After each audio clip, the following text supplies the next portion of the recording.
Apa Mas kabarnya? Kunto, alhamdulillah baik, tapi saya mencoba bayangkan bagaimana perasaannya Gibran saat ini ya.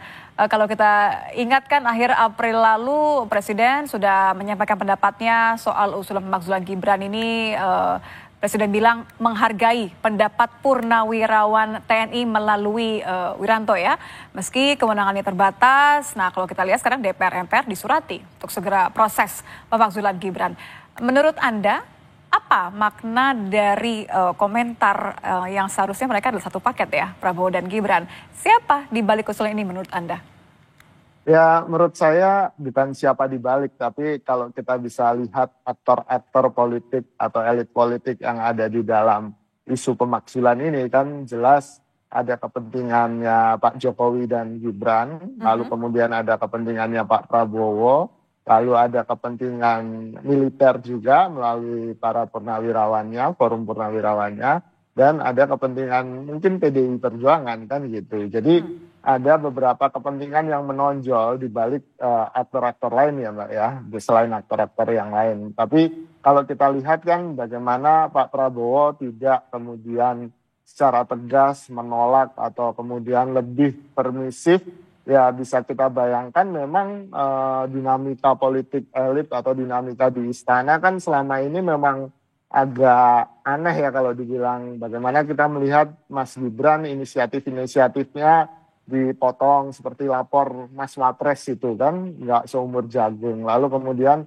perannya juga lebih kecil dan kita melihat bagaimana apa mungkin Pak Prabowo masih berusaha dengan Pak Jokowi untuk Mhm. mencari keseimbangan politik yang baru di antara keduanya ditambah dengan pertemuan Pak Prabowo dengan Bu Mega kemarin kan ini membuat dinamika dan keseimbangan politiknya mungkin akan bergeser. Nah, Makanya memilih diam gitu, Mas Kunto. betul, betul. Akan lebih strategis buat Pak Prabowo untuk diam dan apalagi dia dibantu dengan isu ini kan bisa jadi istilahnya mungkin bisa jadi bargaining chip gitu buat Pak Prabowo kepada Pak Jokowi gitu untuk kemudian mungkin membicarakan soal apa orang-orang di dekatnya terkait isu Mhm. reshuffle menteri kan gitu yang kita tahu juga masih banyak orang-orang Pak Jokowi di kabinetnya Pak Prabowo kan gitu. Oke, kalau mappingnya kan gini ya Mas Kunto ya, kalau kita lihat di parlemen ya, 90% kan sebenarnya parpol ini dukung pemerintahannya Prabowo Gibran.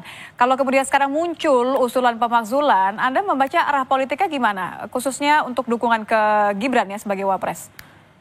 Ya tampaknya satu kalaupun itu ada usulan pemakzulan tampaknya akan susah jadi agenda sidang gitu. Bahkan sebelum voting aja susah gitu kan.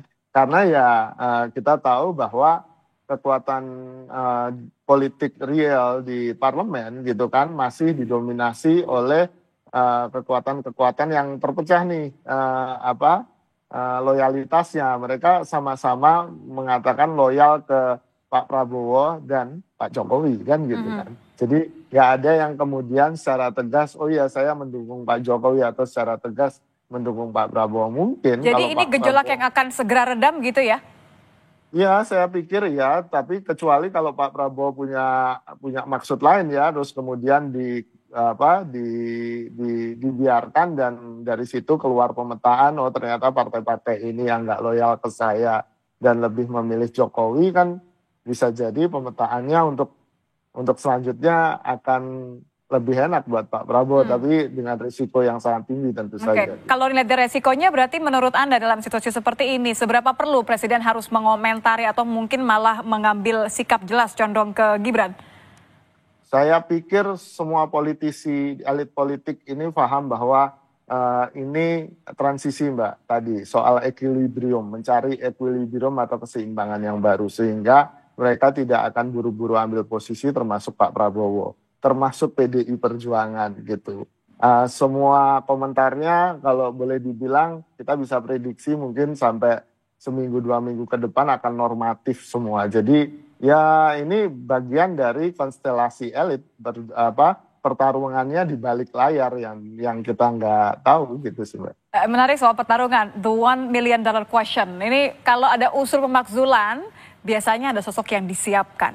Menurut Anda, ini mengarahnya ke siapa?